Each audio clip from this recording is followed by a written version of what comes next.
Eh, Selamat datang kembali di kanal YouTube Telas. Dan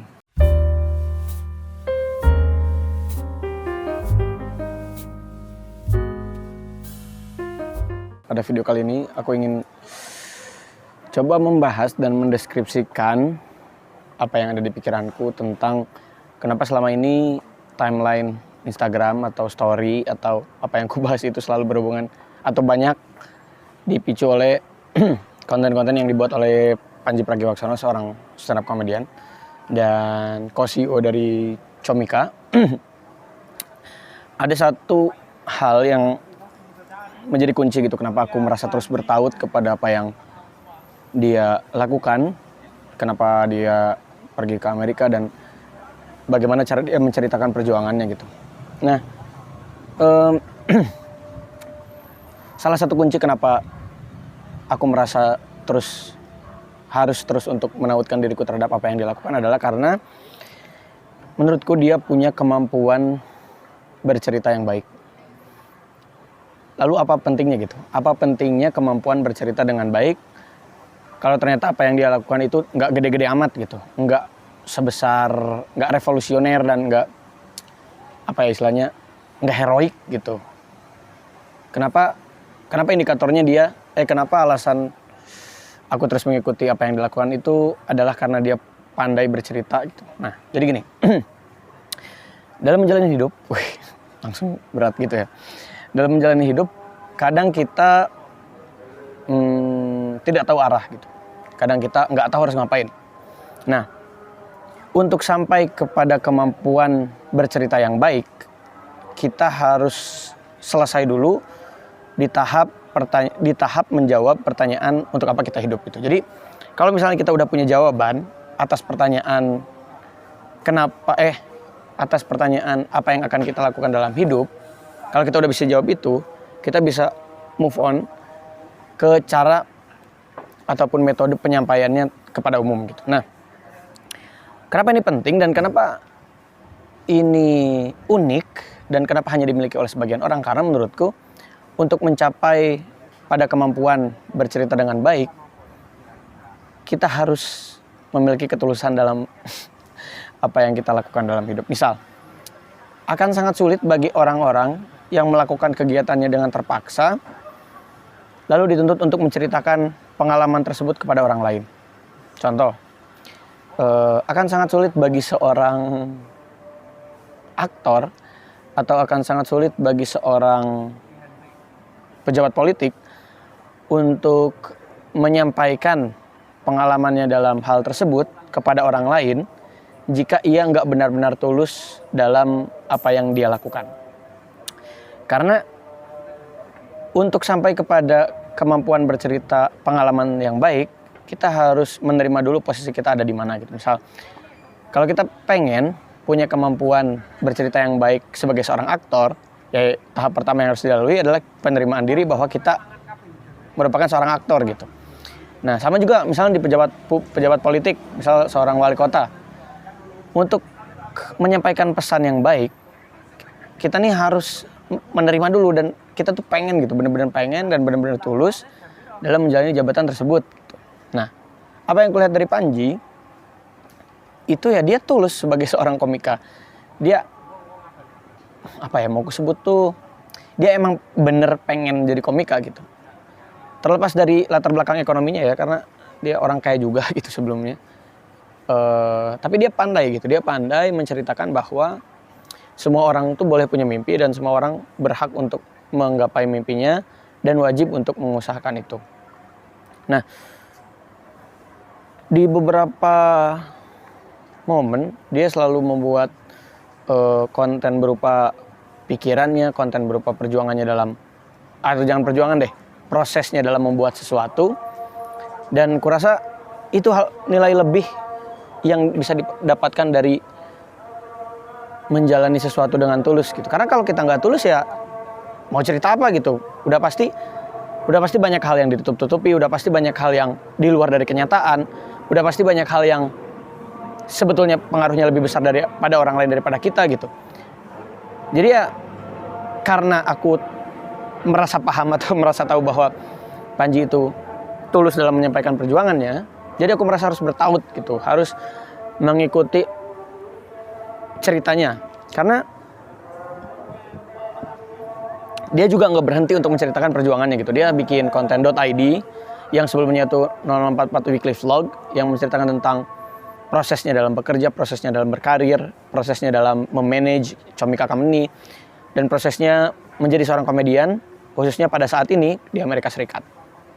Nah, selain itu, dia juga pandai dia juga pandai menceritakan kegagalan. Nah, balik lagi, untuk sampai kepada tahapan berani menceritakan kegagalan, itu seenggaknya harus menyelesaikan atau menyudahi atau memenangkan penerimaan terhadap kekalahan terlebih dahulu gitu. Jadi sebelum kita pandai menceritakan kekalahan, kita harus pandai menerima kekalahan tersebut terlebih dahulu gitu.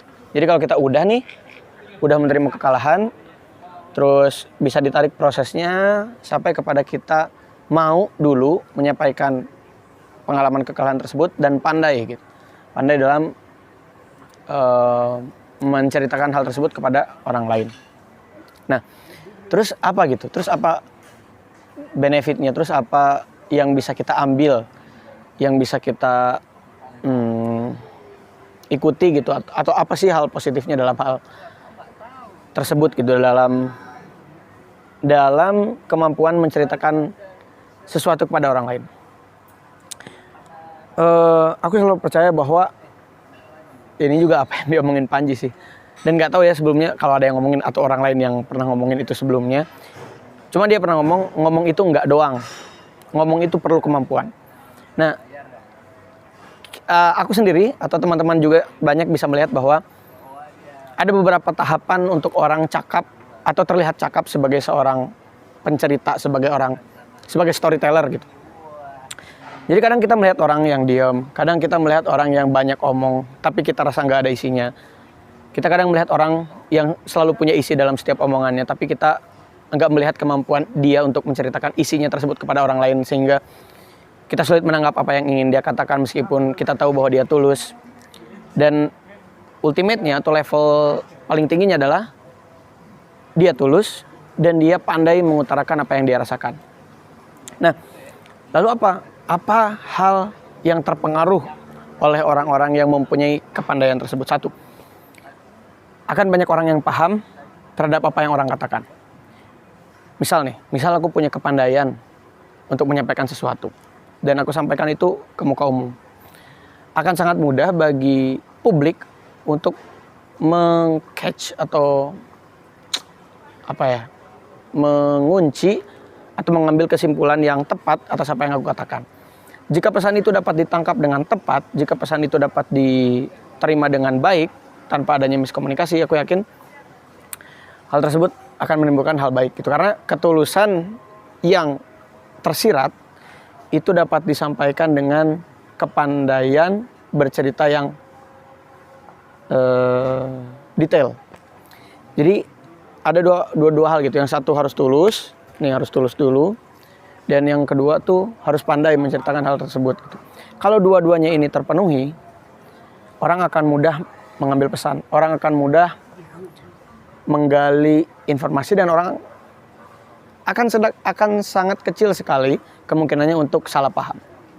Nah, kalau misalnya atau lingkungan sekitar kita dikelilingi oleh orang-orang yang satu tulus plus pandai menceritakan ketulusannya, aku yakin lingkungannya bakal jadi baik gitu. Lingkungannya bakal terbuka, lingkungannya bakal safe bagi siapapun yang berada di sana, dan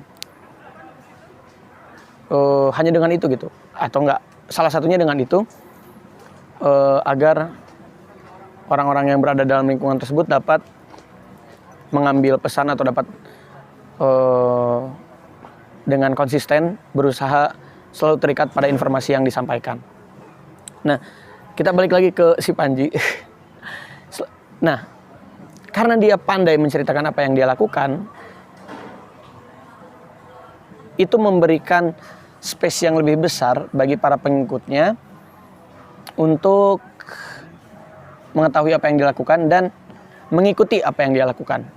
Ibaratnya gini, kalau diilustrasikan, dia tuh menyediakan tutorial yang detail gitu, tutorial yang bertahap, tutorial yang atau ingredients yang lengkap beserta cara memasaknya misalnya, sehingga kita nggak punya alasan lagi untuk tidak melakukan hal tersebut gitu. Kadang kan ketika kita diberi motivasi, ketika kita diberi cerita tentang kesuksesan orang, itu hanya diceritakan penderitaan, apa ya istilahnya, hanya disebut aja gitu, kayak misal dulu saya gagal, dulu saya rugi. Nah, mereka jarang menceritakan kerugiannya apa, kegagalannya apa, kenapa bisa gagal, kenapa seharusnya mereka nggak gagal gitu. Nah, itu jarang diceritakan. Nah, kalau Panji ini pandai gitu menceritakan hal tersebut, sehingga nggak ada alasan bagi orang untuk mundur atau bahkan untuk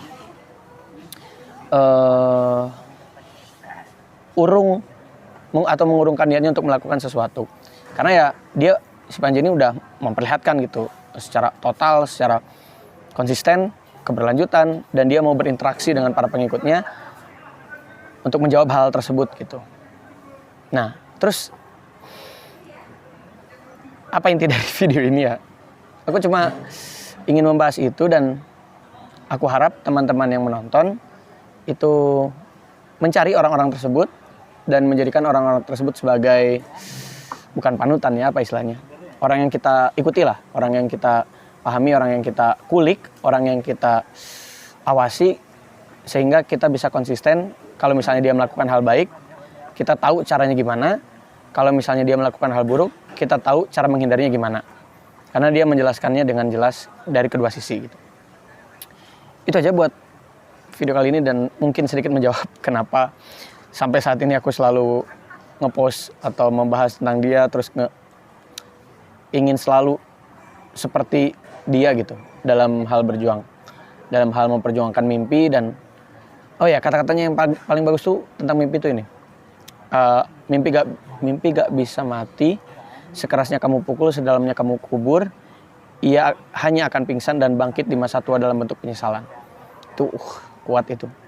Jadi ya, kalau kata Pramudia Octaviari atau Pramudita Octaviari, aku lupa, di videonya Vincent Ricardo, ya kita jangan jadi mediocre.